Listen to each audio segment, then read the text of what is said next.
Yes. Hello. Sir, Yes. I feel that a person who can protect the value of that property, Yes. I think So, that is related to the right. yes, you are absolutely right. You are bang on the exact thing that we want to discuss. Unless and until a property which obviously has a value is protected by some mechanism such that others cannot steal away your property, you do not have right.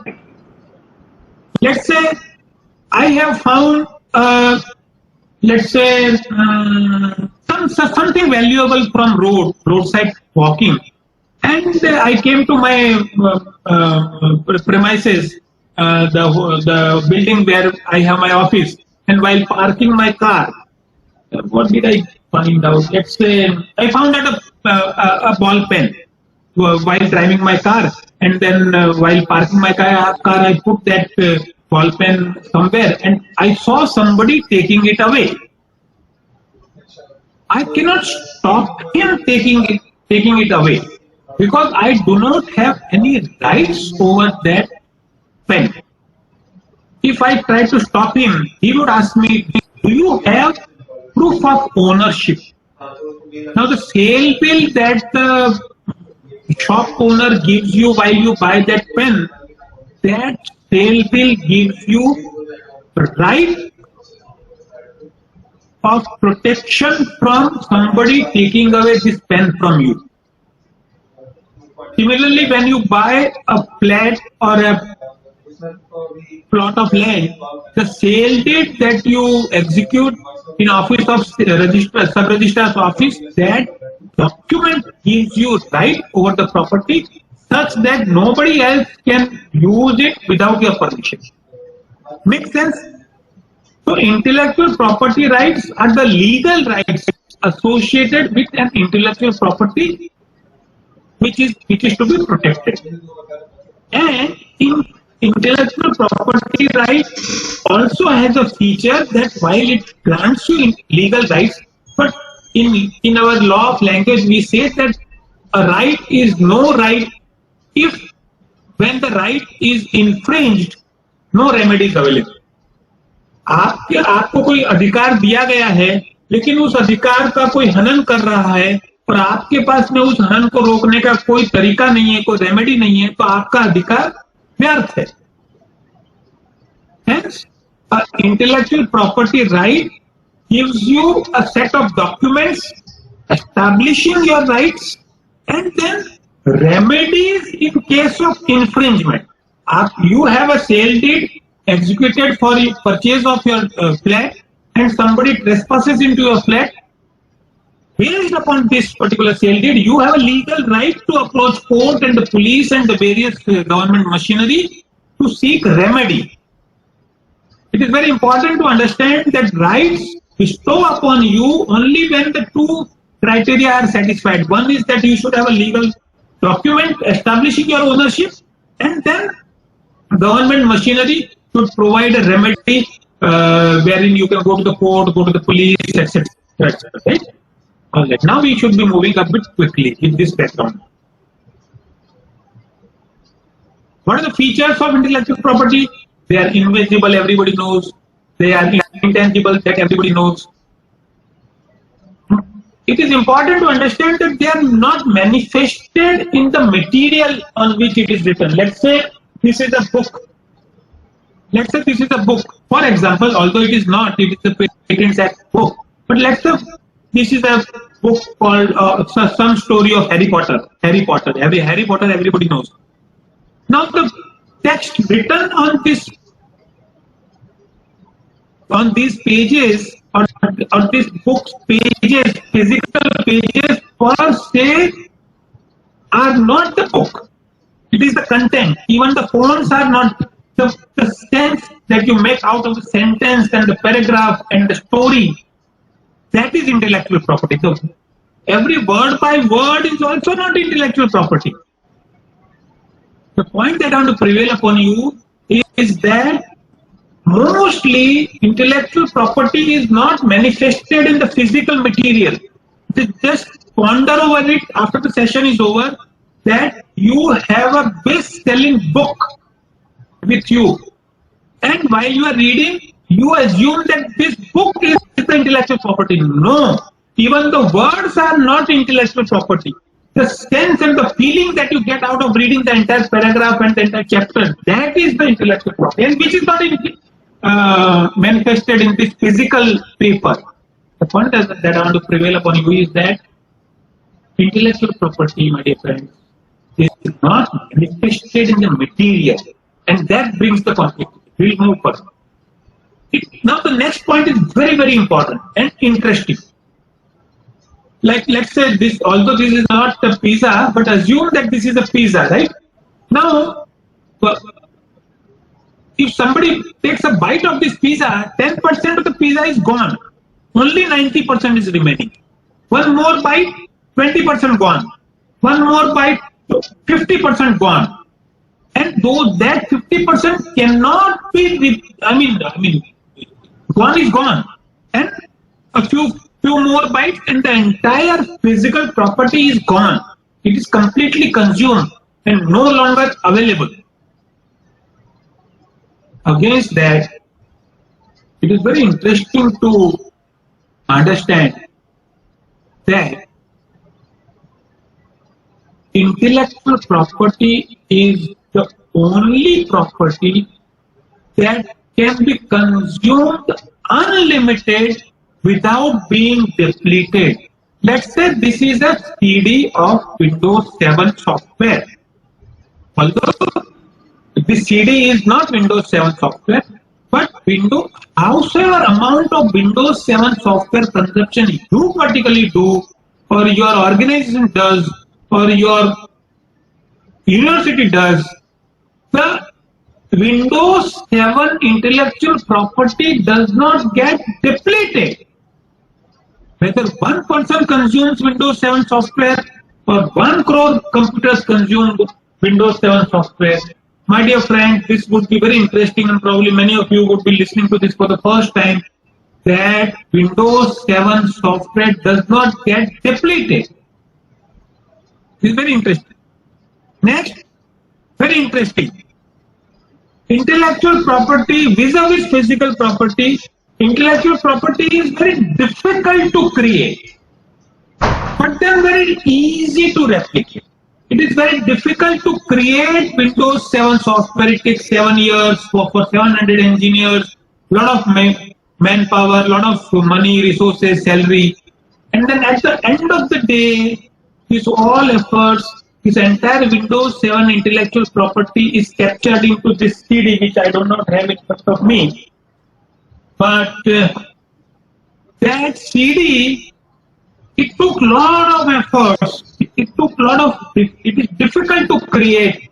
But then that CD can be replicated within 10 seconds on a 7 rupees of CD. Intellectual property, my dear friends, very difficult to create and very easy to replicate. On the other hand, let's say we talk of Taj Mahal. Taj Mahal as a real asset is also difficult to create. But then it is equally difficult to replicate also. Just try to understand. Replication of physical asset is marginally lower. Efforts of replication of physical asset is marginally lower because you have done it once, but then the effort and labor and the time required to create another Taj Mahal would not be 90% lower. Hence, copying of physical property is not a problem at all. Since copying of replication of intellectual property is very easy, that's why this is a problem. Hence, it is very difficult to protect. It is very easy to replicate. That's why it is very difficult to protect. And it requires concerted efforts, intellectual efforts, and it can be bought and sold. I mean, like any other property, intellectual property can also be bought and sold. Is one of the features of intellectual property. If if anything has a commercial value, would certainly be amenable to buying and selling. So the point is that it has a commercial value. But the most important aspects are the second and third aspect. In unlimited consumption without being depleted and intellectual property very easy to replicate. It is these two aspects which make the entire domain of innovation and intellectual property management a challenging task. Like any other any other rights, any other property rights, intellectual property rights are also protected by law. They are enforceable. The remedies are also available. We are moving a bit fast. Quite difficult to protect because creations of mind are so different, and one protection mechanism cannot protect all different manifestations of your mind. That's why there are different mechanisms which will go in detail right now. The objective system of intellectual property is to recognize and reward the original efforts to protect such efforts from wrongful use, and what else? To provide economic incentive for creation. So, I mean, when it comes to technical innovations, at least I must share with you that objective of patents is the first objective of patent system is to provide economic incentive for the creation. If you go deep into this entire system of creativeness and innovations and patenting, etc., you will realize that whatever we are, mankind, as a collective,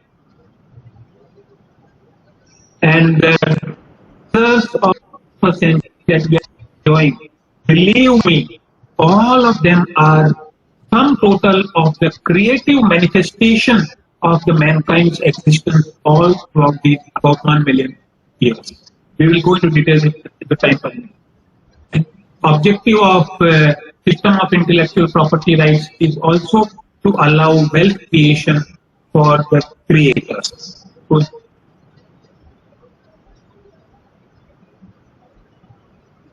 is the audience with me? Can somebody share?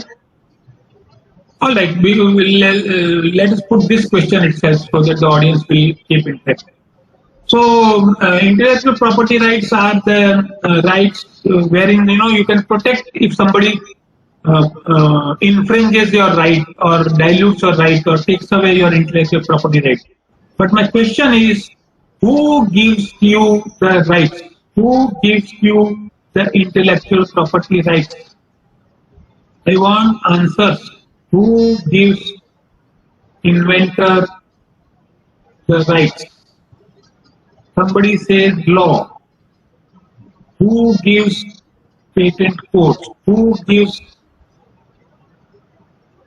rights? Who grants patents? Who grants patents? Who grants trademarks? Who grants copyrights?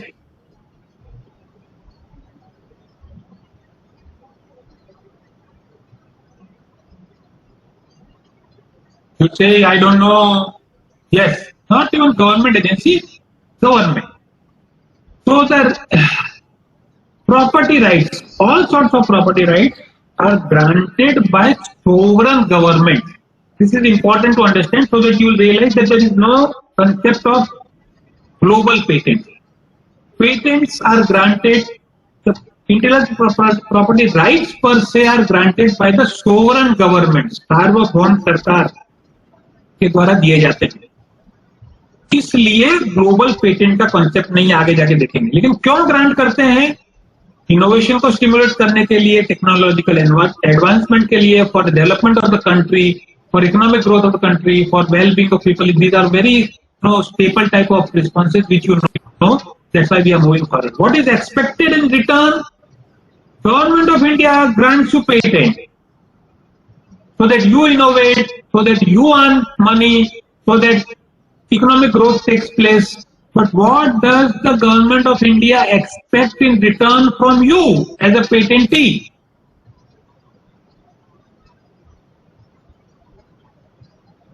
What does the government of India expect in return? In legal language, we say quid pro quo. What is quid pro quo? Len den. I grant you something, you give me some. Government of India grants you patent. You as a patentee should give something to Government of India. Government of India doesn't want something, but Government of India wants that in exchange for granting you protection for your patent for 20 years, you should disclose your invention completely. If the invention is not disclosed properly, Government of India will not grant you patent. What is the definition of the invention being disclosed properly? That somebody who is from this field, having seen this particular document, should be able to replicate your invention without your help. So if that is what it is, why should you open up everything? You should open up everything because Government of India protects you for 20 years. After 20 years, anybody can copy. This is what exchange. All right, let's move. Ranjit ji, how much time I have? Ranjit ji with me? Anybody can tell me how much time I have? So 40 minutes. How much? 40 minutes. 40. Right, sir. 40, right. So 40 is sufficient for me. So we will talk about various types of intellectual property. There are about 8 of them, and we will focus upon first 4 only. Because for the management students and management, the professors are also said to be management students only, and technocrats, engineering professors, patents are the most important. Yes, any change? Actually, sir, we have 10 minutes. Okay. So we'll finish in 15 minutes. So we have typically 8 types of intellectual property: patents, copyright, trademark, industrial designs, integrated circuit, geographical integrators, indicators, plant varieties, and trade secrets. We'll talk a bit about these 4 of them. Patents are granted for technical innovations. They are granted for 20 years. Are they renewable? No, they are not renewable. Please focus on this discussion because you will be getting your multiple choice questions from these slides. What are the essential requirements of a patent? It should be novel, it should be non-obvious to a person from that field, and it should have a commercial utility. Something that you create which has no utility, which has no industrial application, cannot be granted patent. Is there a concept of global patent? There is no concept of global patent.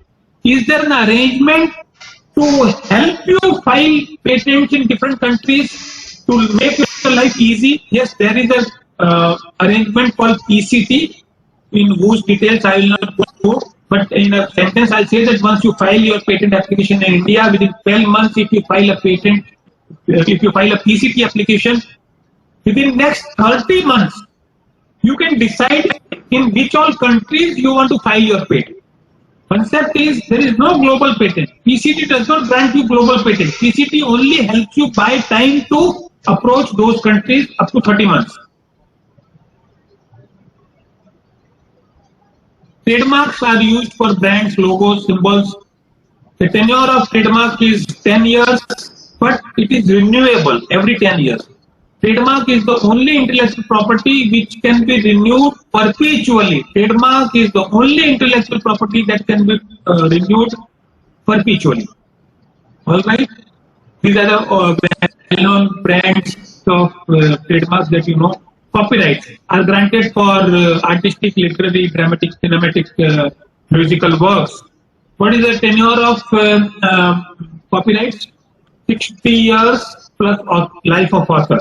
If today I create a book, my life is next 20 years. After my death, my family members 60 years, 80 years. From the death of author, 60 years. Is the copyright renewable? No, it is not renewable. What is the essential requirement? Nothing much. As long as it is original, no huge amount of creativity is required. Even if you have written a crap like James Hadley Chase, etc., they are also copyrighted material because no huge amount of novelty is required. Is there a global protection? Yes, this is one intellectual property where you have a global protection. This is the only intellectual property where you have global. Yes, PPT will be shared by somebody. It is not only the patent of wealth. Dilip Kumar ji passed away just a couple of days ago. Mughal Azam crossed in, if you calculate in gold price terms, box office 2,000 crores of rupees. And today, if some film collects 400-500 crores of rupees, we say that it is a blockbuster. Harry Potter has so far generated wealth worth 1,70,000 crores of rupees. So creative arts have a huge potential. What next? Design, industrial design for the aesthetic part of your product, which only appeals to your eyes. The component of your creation which has no functional aspect, which has no technical innovation, which just appeals to your eyes, to the eyes of the consumer, that is protected under Industrial Design Act for 10 years, renewable ones for 5 years. And these are the acts which I am not going to detail because these are not none of your cup of tea. Those are not your cup of tea. So these are the patent designs that we have filed. These designs are from creators of Surat, and we have filed in India and in USA also. Not these shoes, but the shirt designs. Similarly, this is also a design. So the point is that the design on the shirt does not add to the functionality of the shirt. If I have created something that adds to the functionality of the shirt, that might be eligible for a patent. But this design only appeals to the eyes of the person who is seeing this particular shirt. Hence, the design protection.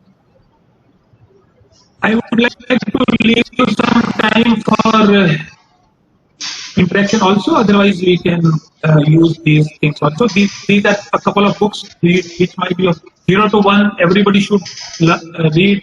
And an Indian author, Subrata Bagchi, is one of my all-time favorite since his Infosys times, and he has created multiple billion-dollar enterprises from Infosys to Mindtree, etc. There are many books, but his book called High Performance Enterprise, one book that one must lay his or her hands on and must read. And No Shortcut is another book which incidentally I have still not read. I have got that book, but I have not read by Nishat Tripathi. Some simple books I am proposing which you should read, and you might like to read.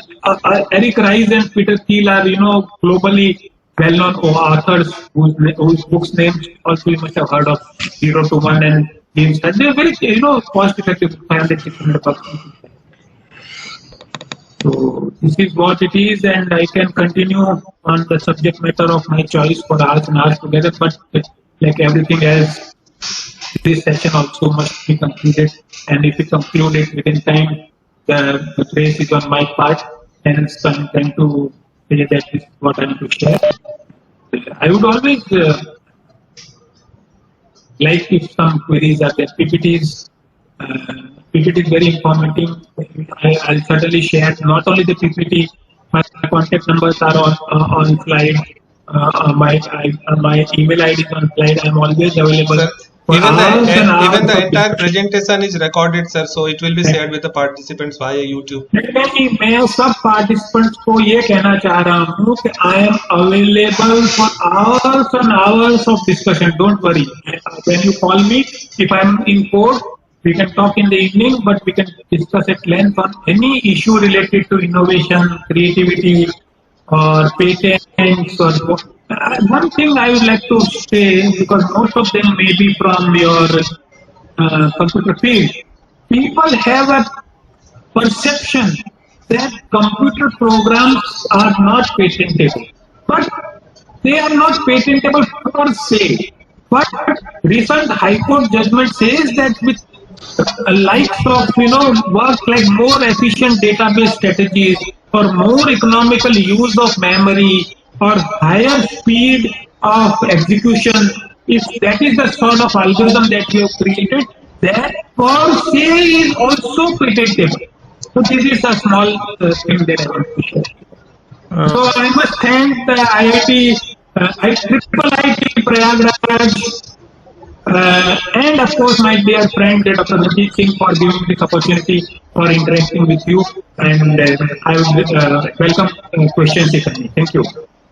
Okay. May I have a question, Professor? Yes. Hello.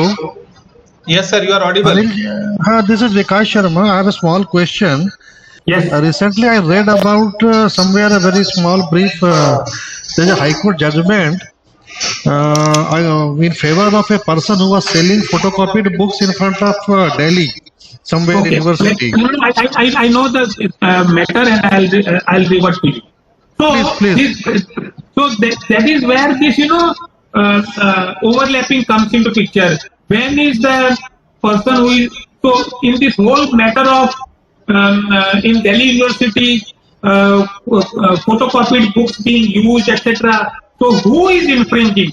The photocopier is infringing, or the student who is giving the book and asking him to photocopy, he is infringing, or for that matter, are the academic can a creative work be used for academic purpose in terms of copying also, etc. are the debatable questions. Hence, generally in such circumstances, courts have a tendency to lean in favor of academic institutions and the students.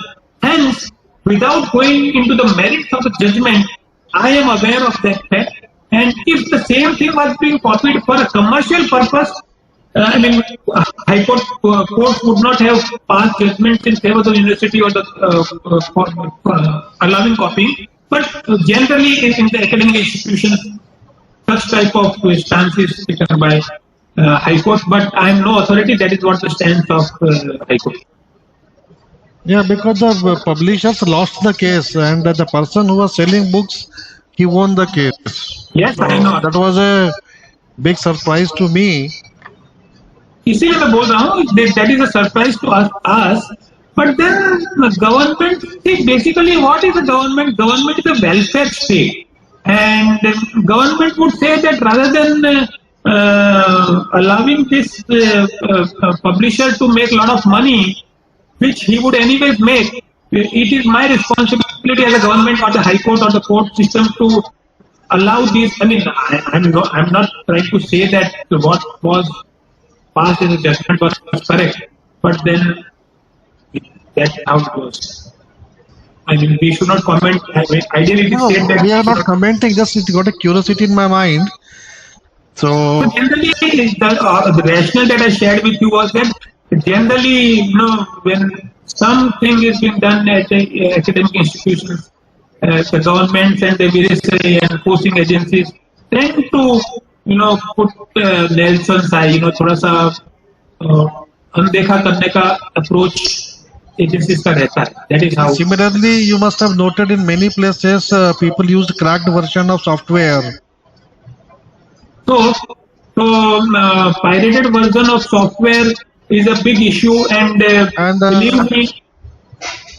And I think Microsoft जब recently Windows 10 लाया था, तो track भी करता था कि कोई इसका थोड़ा सा बग था जो चेक करता था कि ये सॉफ्टवेयर ओरिजिनल है या नहीं, और कुछ केसेस से मुझे पता चला है they crashed the computer also from their end.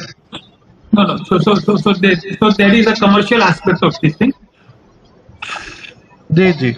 Microsoft has their teams in all 4 metropolitan cities, not only in metropolitan cities, but in cities like Surat also. They regularly send notices for 2 big-time corporates when they find infringements. But it is as a matter of their strategy. So now what is that strategy? Is that under no circumstances, even if they don't make money, under no circumstances any other software or the operating system should become popular on PCs and laptops and things like that. As long as, let's say I'm Bill Gates, as long as the only option available to the user is Windows and thousands and crores of copies are being copied. But even if I'm selling 10% of the total size as a original version, I'm making huge amount of money. It is their strategy. Another is that now they are bundling their Microsoft software along with the laptops. So that bundling also helps them get a lot of money. It is a pure strategy. It is a pure commercial strategy. If they want, they can ensure that from tomorrow, no computer in India will work with unlicensed version. But they don't want that. Make sense? Yeah. But in some cases, I came to know that they even crash the computer after repeated warning. If some individual is using a cracked version of the operating system, and they have got a small bug which gives them warning, this is not original, this is not original. The moment you are connected to net, if you're not connected to net, you will not get any warning. So as long, they keep on giving you warnings, and when you are connected to the net, they keep you giving warnings. And but I have not come across such cases where the system would crash, because the point is that, let's say I'm using, you have to be very careful. Let's say if I'm using unlicensed version of Microsoft Office, for example, on a laptop which has a licensed Windows 7 software, for example, just because I'm using a pirated MS Office, Microsoft has no right whatsoever to crash my computer which is working on a licensed Windows 7. Only when it's unlicensed OS. जो मुझे पता चला, मैं कुछ जो case study मुझे पता चली, वो ये था कि अनलाइसेंस्ड ऑपरेटिंग सिस्टम था, cracked version था. So let us put it like this, that you have heard it from somewhere, and I am saying that I have not heard it from somewhere. So this becomes a debatable issue. आप कहीं से evidence लेके आइए, फिर उसकी चर्चा करेंगे कि इसका कंप्यूटर इस तारीख को इस कारण से रियली में क्रैश हुआ, फिर हम बात करेंगे. Definitely. Yes. Thank you. My pleasure. और कोई अच्छा लगा, बुरा लगा, 70 पार्टिसिपेंट्स हैं, 7 फीडबैक तो दे दो.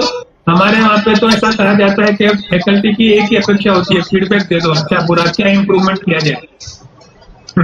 So friends, any question to Dr. Saraogi? Yes, somebody is saying hands up. Thank you. Sir एक रिक्वेस्ट और है, आगे कभी मिले तो हम उम्मीद करेंगे केस स्टडीज ज्यादा डिस्कस हो. तो उसमें क्या होता है कि बेसिक्स की जब बात कर रहे होते हैं, तो केस स्टडी, तो you many of us are management professionals here, and I have worked on the whole concept of case studies. There are, Dr. Singh, there are pros and cons of case studies. While a case study elaborates upon certain concept, but it consumes 1 full hour, 2 full hours. But in available 1.5 hours, if I want to introduce many concepts, then case study is preferably not an ideal method. So even within IIMs, I am said, and I'm quoting first hand, not all IIMs are fan of case study method. It is only the IIM Ahmedabad which has mastered this case study method, and many other IIMs are using case study method, but to the tune of 25-30% method only. Hence, I'm saying that case study we will take up.